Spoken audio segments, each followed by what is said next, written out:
नमस्कार. कल्पना करा तुमचं नाव अनेक वर्षांपासून मतदार यादीत आहे. तुम्ही प्रत्येक निवडणुकीत मतदान केलं आहे. तुमच्याकडे आधार कार्ड आहे, पॅन कार्ड आहे, कदाचित पासपोर्टही आहे. पण अचानक एक दिवस तुम्हाला सांगितलं जातं की तुमचं नाव मतदार यादीतून वगळलं जाऊ शकतं. Your name can be deleted. Check the voter list right now. Is my name gone? का? कारण तुम्हाला पुन्हा एकदा मतदार म्हणून तुमची पात्रता सिद्ध करावी लागेल. हो, मी SIR बद्दल बोलतोय. आता इथे एक प्रश्न पडतोय, हे फक्त मतदानाचा अधिकार गमावण्यापुरतं मर्यादित आहे की याचा परिणाम तुमच्या नागरिकत्वावरही होऊ शकतो. गेल्या काही महिन्यांपासून देशभरात SIR म्हणजेच स्पेशल इंटेन्सिव्ह रिव्हिजन या प्रक्रियेवरून मोठा वाद सुरू आहे. निवडणूक आयोगाचं म्हणणं आहे की हे केवळ मतदार यादी शुद्ध करण्याची प्रक्रिया आहे. पण दुसरीकडे अनेक कायदेतज्ञ, माजी निवडणूक आयुक्त, पत्रकार आणि नागरी संघटना असा प्रश्न विचारत आहे की जर ही प्रक्रिया फक्त मतदार यादीपुरती मर्यादित असेल तर नागरिकत्वाचा प्रश्न वारंवार का समोर येतोय. आजच्या या व्हिडिओमध्ये आपण नेमकं हेच समजून घेणार आहोत की SIR म्हणजे काय, बिहारमध्ये ही प्रक्रिया सुरू झाल्यानंतर इतका वाद का झाला, सध्या महाराष्ट्रात ही प्रक्रिया कशा पद्धतीने सुरू आहे, काही लोक याला NRC मागच्या दाराने आणण्याचा प्रयत्न का म्हणत आहेत आणि सर्वात महत्वाचं, ही प्रक्रिया खरोखरच नागरिकत्वावर परिणाम करू शकते का. नमस्कार, मी ऋषिकेश आणि तुम्ही पाहताय EG न्यूज. सर्वप्रथम हे समजून घेऊयात की SIR म्हणजे नेमकं काय. तर 24 जून 2015 रोजी भारतीय निवडणूक आयोगाने बिहारमध्ये मतदार याद्यांची स्पेशल इंटेन्सिव्ह रिव्हिजन म्हणजेच विशेष सखोल पुनरावृत्ती करण्याची घोषणा केली.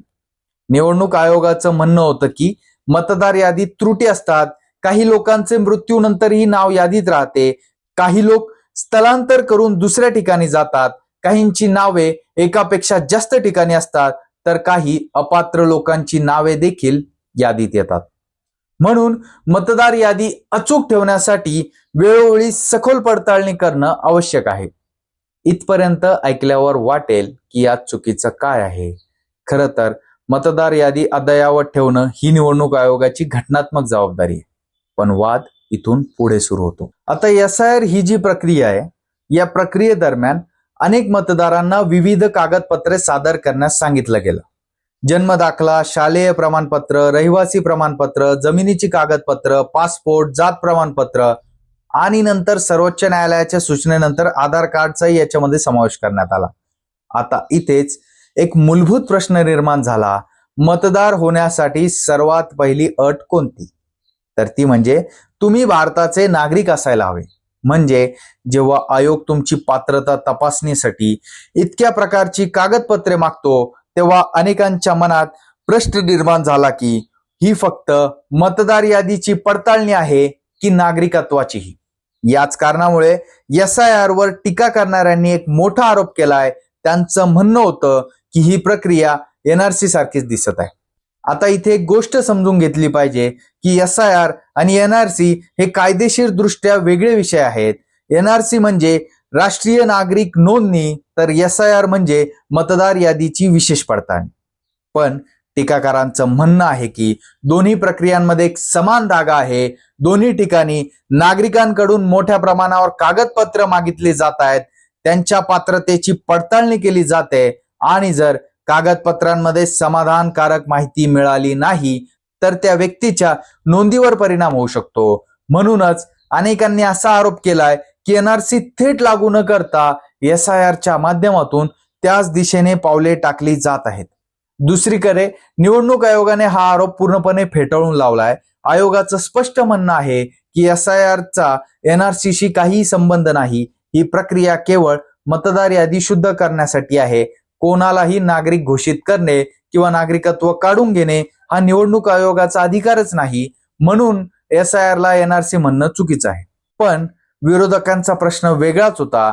त्यांनी विचारलं, ठीक आहे, आयोग नागरिकत्वाचा अंतिम निर्णय घेत नाही, पण जर आयोगाने एखाद्या व्यक्तीच्या नागरिकत्वाबाबत शंका नोंदवली किंवा त्याचं नाव मतदार यादीतून काढून टाकलं तर त्या माहितीचा वापर इतर सरकारी यंत्रणा करणार नाहीत याची खात्री कोण देणार? हीच भीती अनेक कायदेतज्ञांनी व्यक्त केली आहे. त्यांच्या मते आज हा प्रश्न फक्त मतदानाचा वाटत असला तरी उद्या याचे परिणाम पासपोर्ट, सरकारी योजना, इतर प्रशासकीय प्रक्रियांवरही दिसू शकतात. याच कारणांमुळे हा वाद केवळ निवडणूक आयोगापुरता मर्यादित राहिलेला नाही, तर तो थेट सर्वोच्च न्यायालयात पोहोचला. बिहारमधील SIR प्रक्रियेविरोधात अनेक याचिका दाखल करण्यात आल्या. या याचिकांमध्ये एक अत्यंत महत्त्वाचा मुद्दा उपस्थित करण्यात आला. एकदा एखाद्या व्यक्तीचं नाव मतदार यादीत आलं तर ती व्यक्ती भारतीय नागरिक आहे असं गृहीत धरलं जातं.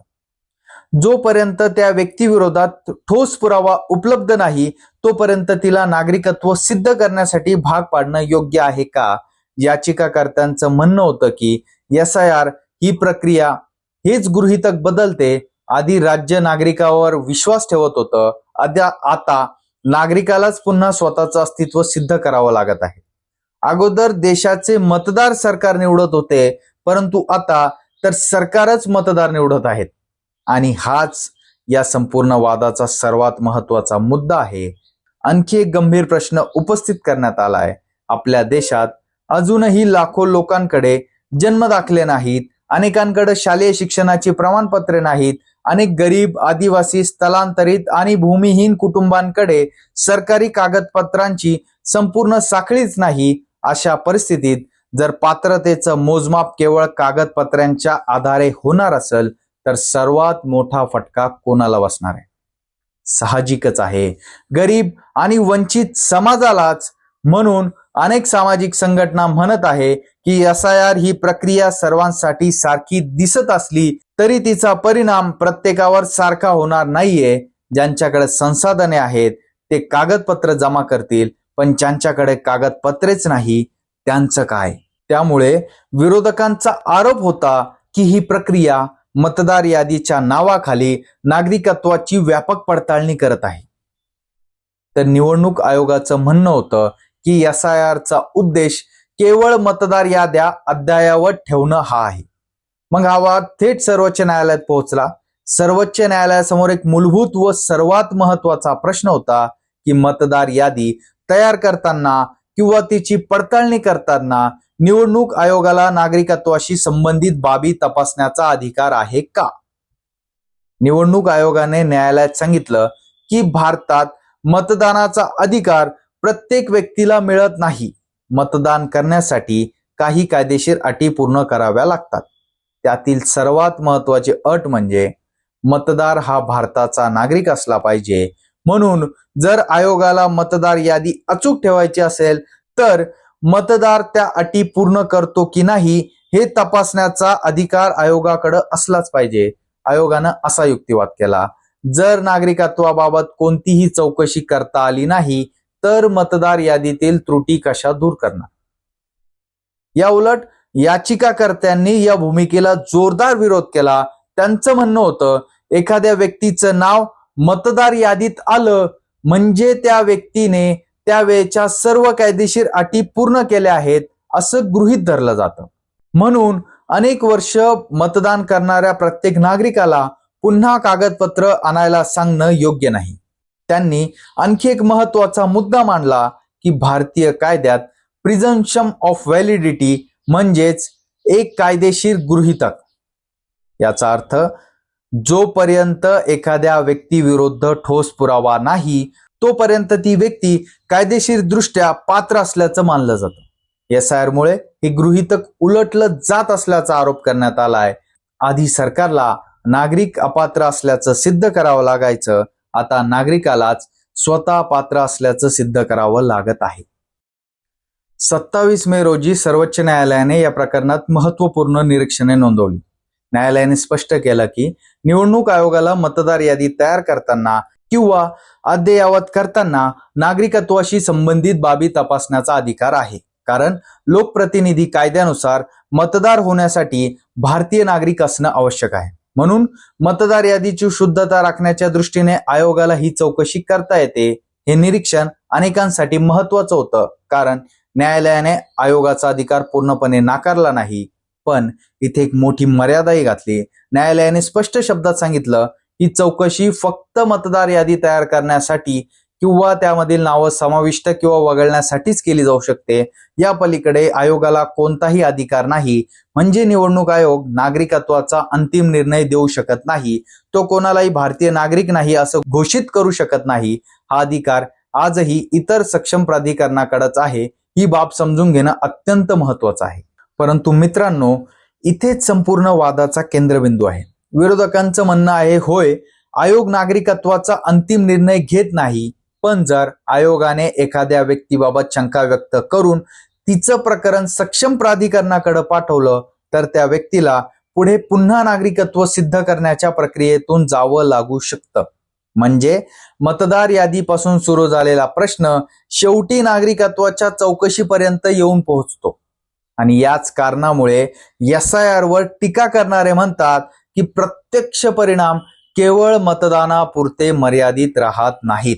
आता सर्वोच्च न्यायालयाने SIR ला मंजुरी दिली आहे का, हा देखील अनेकांचा प्रश्न आहे. याचं उत्तर थोडंसं बारकाईने समजून घ्यावं लागेल. न्यायालयाने आयोगाला मतदार यादी अद्ययावत करण्याचा अधिकार मान्य केला, पण त्याच वेळी स्पष्ट केलं की ही प्रक्रिया नागरिकत्वाचा अंतिम निर्णय घेण्यासाठी वापरली जाऊ शकत नाही. आयोगाने आपल्या अधिकारांच्या मर्यादेतच काम केलं पाहिजे आणि मतदार यादीतून नाव वगळलं म्हणजे ती व्यक्ती भारतीय नागरिक नाही असा निष्कर्ष काढता येणार नाही. मात्र या निर्णयानंतरही वाद संपला नाही, कारण काही दिवसांनी अशी एक घटना घडली जिने SIR वर टीका करणाऱ्यांना आणखी चिंतेत पाडलं. एका ज्येष्ठ पत्रकाराचं नाव मतदार यादीतून वगळलं होतं. तर त्या पत्रकारांचं नाव आहे R. राजागोपाल. R. राजागोपाल यांनी सोशल मीडियावर एक पोस्ट केली. त्यांनी सांगितलं की पश्चिम बंगालमध्ये SIR दरम्यान त्यांच्या मतदारसंघातील मतदार यादीतून त्यांचं नाव वगळण्यात आलं होतं. पण त्यानंतर जे घडलं ते अधिक गंभीर होतं. राजगोपाल यांनी आधीच त्यांच्या पासपोर्टच्या नूतनीकरणासाठी अर्ज केलेला होता. बायोमेट्रिकची प्रक्रिया पूर्ण झाली होती, सर्व कागदपत्रे सादर झाली होती. मात्र त्यानंतर त्यांचा अर्ज अचानक थांबला, कारण कोलकाता पोलिसांनी पासपोर्ट प्राधिकरणाकडे एक प्रतिकूल अहवाल पाठवला होता. आणि त्या अहवालाचा आधार काय होता, तर त्या अहवालाचा आधार होता SIR दरम्यान राजगोपाल यांचं नाव मतदार यादीत नसणं.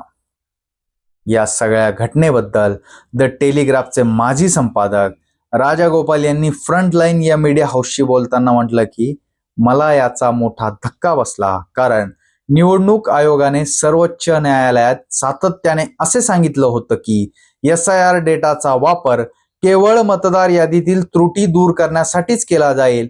बिहारमधील SIR प्रकरणावरील निकालात सर्वोच्च न्यायालयाने असं स्पष्ट केलं होतं की ही प्रक्रिया केवळ त्या एकाच उद्देशापुरती मर्यादित असावी. तसेच जर निवडणूक आयोगाला नागरिकत्वाशी संबंधित काही मुद्दे आढळले तर त्यांनी अशा मतदारांची यादी तयार करून ती सक्षम प्राधिकरणाकडे सोपवावी. मित्रांनो, राजगोपाला यांचा संबंधीचा जो वाद निर्माण झाला त्यानंतर अनेकांनी प्रश्न विचारला, जर SIR फक्त मतदार यादीसाठी असेल तर पासपोर्ट अधिकाऱ्यांनी मतदार यादीतील माहितीचा आधार का घेतला. यानंतर मोठा वाद झाला आणि यानंतर कोलकाता पोलिसांनी पुन्हा एक नवीन अहवाल पाठवला. यावेळी त्यांनी कोणतीही हरकत नसल्याचं सांगितलं. यानंतरच राजगोपाल यांच्या पासपोर्टच्या नूतनीकरणाची जी काही प्रक्रिया होती ती पुन्हा सुरू झाली. म्हणजे प्रश्न शेवटी सुटला. पण या घटनेने पासपोर्टचा प्रश्न जरी सुटला असेल तरी अनेक गंभीर प्रश्न भारतासमोर उभा केले, अनेक गंभीर प्रश्न भारतीय नागरिकांसमोर उभा केले. मित्रांनो, राजगोपाल यांची ही घटना इतकी महत्वाची काय, कारण सर्वोच्च न्यायालयात सुनावणी दरम्यान निवडणूक आयोगाने वारंवार सांगितलं होतं की SIR मधील माहितीचा वापर केवळ मतदार यादी अद्ययावत करण्यासाठी केला जाईल. न्यायालयाने आयोगाला याच मर्यादेत राहण्यास सांगितलं होतं. मात्र राजागोपाल यांच्या प्रकरणात मतदार यादीतील स्थितीचा परिणाम थेट पासपोर्ट प्रक्रियेवर झाल्याचं दिसून आलं. त्यामुळे प्रश्न उपस्थित झाला, जर एका व्यक्तीच्या बाबतीत असं होऊ शकतं तर भविष्यात इतर सरकारी यंत्रणाही अशीच भूमिका घेऊ शकतात. याच कारणामुळे SIR वर टीका करणाऱ्यांचं म्हणणं आहे की मतदार यादीतून नाव वगळलं जाणं ही फक्त निवडणूक आयोगाची नोंद राहत नाही, ती माहिती पुढे इतर सरकारी कार्यालयांपर्यंत पोहोचू शकते आणि मग पासपोर्ट, सरकारी पडताळणी किंवा इतर प्रशासकीय प्रक्रिया यामध्येही त्या व्यक्तीला अतिरिक्त प्रश्नांना सामोरे जावं लागू शकतं. यामुळे अनेकांनी असा युक्तिवाद केलाय की SIRचा प्रत्यक्ष परिणाम मतदानापलीकडेही जाऊ शकतो. आता यामध्ये आणखी एक महत्वाचा प्रश्न आहे की सर्वात जास्त चिंता कोणासाठी? हा प्रश्न फक्त राजगोपाल यांच्यासारख्या एका पत्रकाराचा नाही, खरी चिंता आहे त्या लाखो सामान्य नागरिकांची, ज्यांच्याकडे आवश्यक कागदपत्रेच नाही.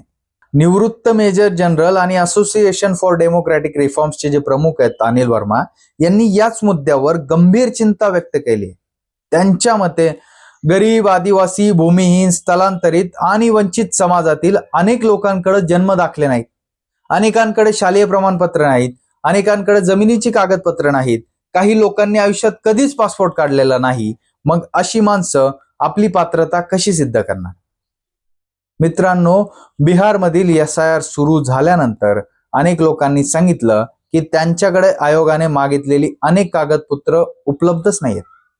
ही बाब सर्वोच्च न्यायालयाच्या निदर्शनास आली. त्यानंतर न्यायालयाने आयोगाला सांगितलं की लोकांना अडचण होऊ नये म्हणून आधार कार्डचाही स्वीकार करा.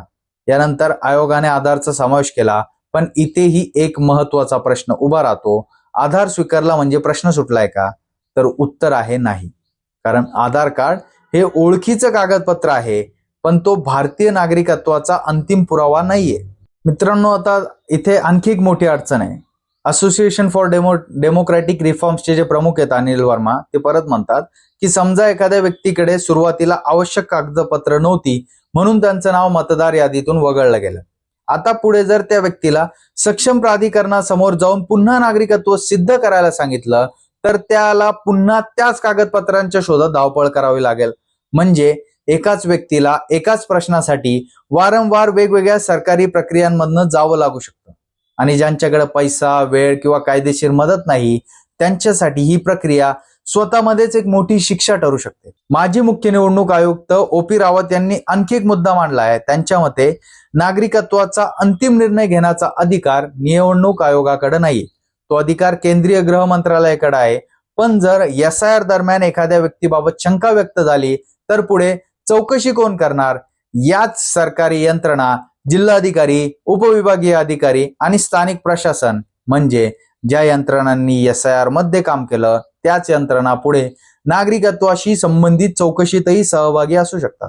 त्यामुळे SIR आणि पुढील नागरिकत्व पडताळणी यांच्यामध्ये एक प्रशासकीय दुवा तयार होऊ शकतो, अशी चिंता सुद्धा त्यांनी व्यक्त केली.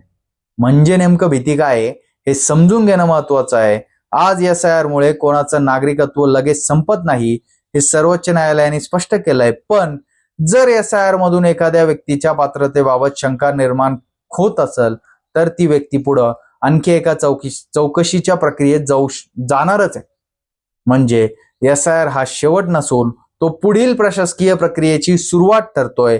आणि याच कारणामुळे अनेक तज्ज्ञ या प्रक्रियेकडे केवळ मतदार यादीच्या चौकटीत न पाहता नागरिकत्वाशी संबंधित संभाव्य परिणामांच्या दृष्टीनं पाहत आहे. मित्रांनो, आपण या विषयावर सखोल चर्चा केली, परंतु तरीही संपूर्ण चर्चेचा जो सर्वात महत्वाचा प्रश्न होता तो अजूनही तसाच आहे. भारतीय नागरिकत्व सिद्ध करण्याचं एकच अंतिम कागदपत्र आहे का? तर याचं उत्तर नाहीये. पासपोर्ट असो, आधार कार्ड असो, मतदार ओळखपत्र असो किंवा जन्म दाखला असो, यापैकी एकही कागदपत्र भारतीय नागरिकत्वाचा अंतिम कायदेशीर पुरावा मानलं जात नाही. म्हणूनच SIR वर टीका करणारे म्हणतात की जर नागरिकत्वाचा अंतिम पुरावाच स्पष्ट नाही, म्हणजे सामान्य नागरिकांना स्वतःचं नागरिकत्व नेमकं कसं सिद्ध करायचं? विशेषतः त्या लाखो गरीब, आदिवासी, स्थलांतरित आणि वंचित नागरिकांनी ज्यांच्याकडे अनेक वर्ष जुनी कागदपत्रच उपलब्ध नाही. राजगोपाल यांच्या प्रकरणानंतर एक गोष्ट स्पष्ट झाली आहे की मतदार यादीतील बदलांचा परिणाम इतर सरकारी प्रक्रियांवर होण्याची जी भीती आहे ती पूर्णपणे निराधार नाहीच आहे. आणि म्हणूनच SIR वरचा वाद आज केवळ मतदानाचा राहिला नाही, तर नागरिकत्व, घटनात्मक हक्क आणि राज्य व नागरिक यांच्यातील विश्वासाचा प्रश्न बनला आहे.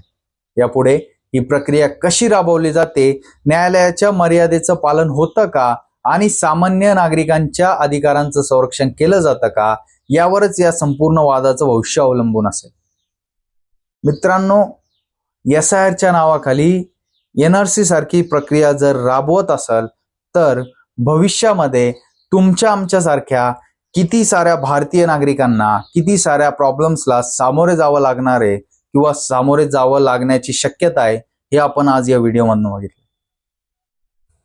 त्यामुळे SIR प्रक्रियेमध्ये प्रत्येकाने व्यवस्थित लक्ष ठेवा. तुमचा जो काही एरिया आहे ज्यामध्ये तुमचं ज्या मतदार यादीमध्ये नाव आहे त्या संदर्भात जो कोणी BLO आहे त्याच्याशी संपर्क करा. त्याने व्यवस्थित तुमची माहिती घेतली आहे का, तुमचं नाव नोंदवलंय का हे बघा. कारण आज जर तुमचं नाव मतदार यादीतून SIRच्या माध्यमातून वगळलं जात आहे तर भविष्यात तुम्हाला अनेक अडचणींना सामोरे जावं लागू शकतं. आजचा हा व्हिडिओ कसा वाटला ते कमेंट बॉक्समध्ये नक्की कळवा. SIR आणि यासारख्या प्रक्रियेबद्दल तुमचं काय मत आहे ते सुद्धा कमेंट बॉक्समध्ये कळवा. आणि हा व्हिडिओ खूप महत्त्वाचा आहे. जास्तीत जास्त लोकांपर्यंत हा व्हिडिओ पोहोचवण्यासाठी शेअर करा, लाईक करा, EG न्यूजला सबस्क्राईब करा आणि हाईपचं जे बटन आहे ते बटन प्लीज प्रेस करा आणि हा व्हिडिओला जेवढं जास्त हाईप करता येईल तेवढं हाईप करा. धन्यवाद. जय हिंद, जय महाराष्ट्र.